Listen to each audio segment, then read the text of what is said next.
तो साथियों, आप सबका वाईफाई हिंदी इंग्लिश उर्दू गुरु चैनल पर हार्दिक स्वागत है। आप सबके लिए लेकर आया हूँ फिर एक महत्वपूर्ण वीडियो, और वह हिंदी की 12 खड़ी अंग्रेजी में एक नए तरीके से। चलिए चलते हैं बोर्ड पर, और ये पार्ट 7 है। हिंदी की 12 खड़ी तैयार करने के लिए आपको स्वर वर्ण और उसकी मात्रा की जरूरत होती है। जब ये स्वर वर्ण की मात्राएं हिंदी के व्यंजन वर्ण में मिलते हैं तो हिंदी की 12 खड़ी तैयार होती है। और ये अंग्रेजी के वावेल्स हैं, ये अंग्रेजी के कंसोनेंट में जब मिलते हैं तो अंग्रेजी की 12 खड़ी तैयार होती है। चलिए समझते हैं पहले हिंदी और अंग्रेजी की जो स्वर वर्ण है या वावेल्स हैं उससे समझिए। यह है आ ई उ ए ऐ ओ औ अन अ, ये इसकी मात्रा है स्वर वर्ण की। अब देखिए हिंदी के कौन से अक्षर के बदले में अंग्रेजी में कौन सा अक्षर आता है। आ के स्थान पर अंग्रेजी में ई आता है। का से ज्ञा तक, का से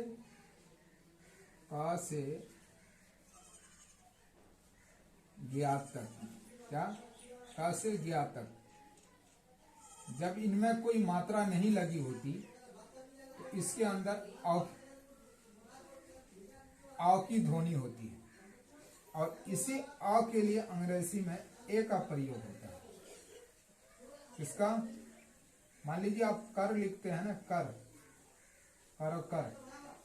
तो यहाँ पे तो दो अक्षर है, एक का है एक र है। लेकिन अंग्रेजी में जब आप लिखेंगे तो के ए आर कर लिखना होगा। आप कहेंगे कि इस के लिए का के लिए के का प्रयोग कर दिया और र के लिए आ, तो ये गलत हो जाता है। ये क्यों देते हैं? इसलिए देते हैं कि इस क के अंदर अ की ध्वनि छुपी है, उसके लिए ए का प्रयोग करें। उम्मीद है कि आपको समझ में आ गया। अब बच गया एक आ, इसको भी देख लीजिए। ये क्या है? आ। इस आ के लिए अगर ये शुरू में आ जाता है तो इसके लिए डबल ए का प्रयोग करते हैं, और इसकी जो ये मात्रा है इसके लिए ए का प्रयोग करते हैं। लेकिन कहीं कहीं इसकी मात्रा के लिए भी डबल ए का प्रयोग होता है। चलिए आगे बढ़ते हैं। यह है छोटी और यह है छोटी की मात्रा।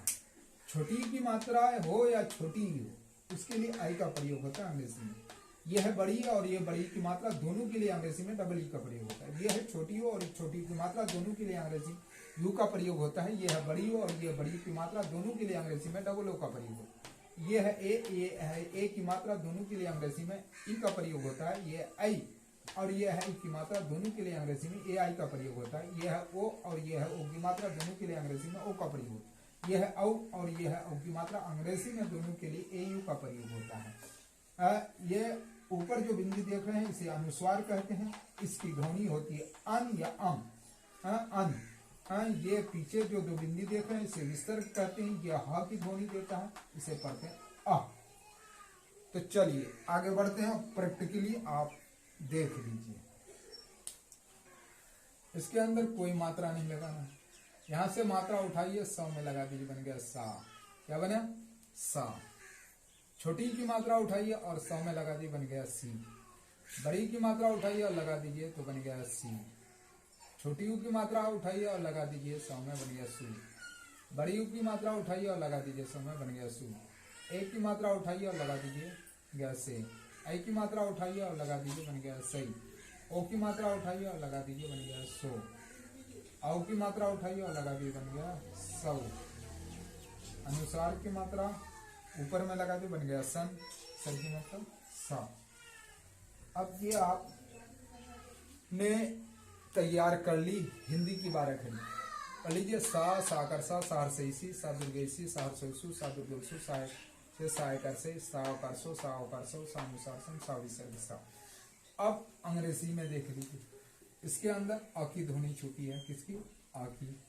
उसके लिए यहाँ पर ए का प्रयोग करेंगे। आ के लिए ए का प्रयोग। अब इस आ की मात्रा के लिए अंग्रेजी में यहाँ पर हर जगह नहीं होता है, लेकिन यहाँ पर डबल ए का प्रयोग करेंगे। सा। छोटी की मात्रा के लिए अंग्रेजी में आई का प्रयोग करते हैं। यहाँ देख लीजिए। बड़ी की मात्रा है ये, उसके लिए डबल ई का प्रयोग करते हैं, यहाँ देख लीजिए। ये छोटी यू की मात्रा है, उसके लिए अंग्रेजी में यू का प्रयोग करते हैं, यहाँ देख लीजिए। ये बड़ी यू की मात्रा है, उसके लिए अंग्रेजी में डबल ओ का प्रयोग करते हैं, यहाँ देख लीजिए। ये है ए की मात्रा, उसके लिए अंग्रेजी में ई का प्रयोग करते हैं, यहाँ देख लीजिए। यह है आई की मात्रा, अंग्रेजी में उसके लिए ए आई का प्रयोग करते हैं, यहाँ देख लीजिए।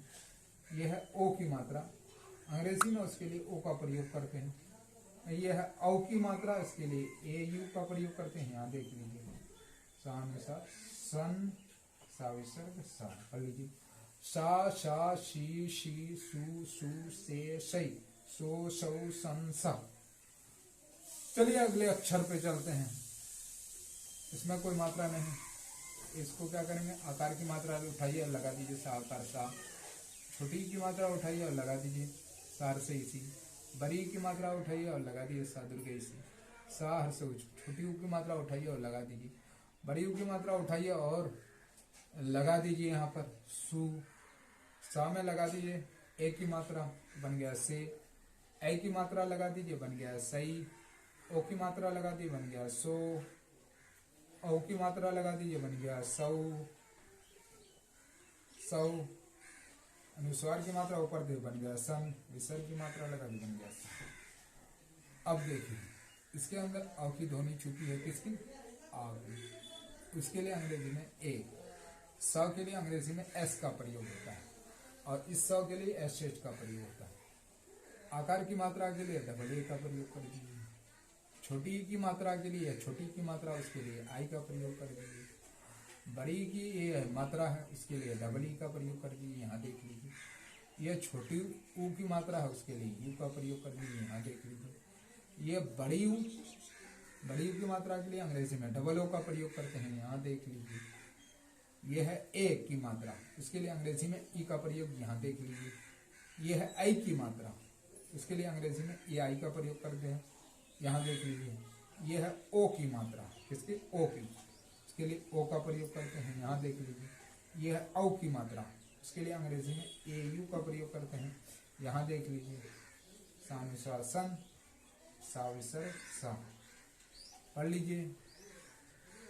सा सी सु से सई सो सौ सन सा। चलिए आगे बढ़ते हैं।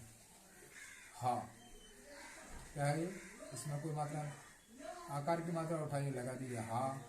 छोटी की मात्रा लगा दी, बन गई ही। बड़ी की मात्रा लगा, बन गई ही। छोटी यू की मात्रा लगा दी, बन गया हु। हाँ, बड़ी यू की मात्रा लगा दी, बन गया हु। ए की मात्रा लगा दी, हे। आई की मात्रा लगा दी, बन गया हई। हो, ओ की मात्रा लगा, बन गया हो। औ की मात्रा लगा दी, बन गया हो। अनुस्वार की मात्रा बन गया हम। विसर्ग की मात्रा हा कर हा, हार से ही, हा दुर्गे ही, हार से हु, हा दुर्ग हु। हाय कर हे, हाय कर ही। हाव कर हो, हाव कर हो, हानुसार हन, हाव विसर्ग हा। अब देखिए यच के लिए अंग्रेजी में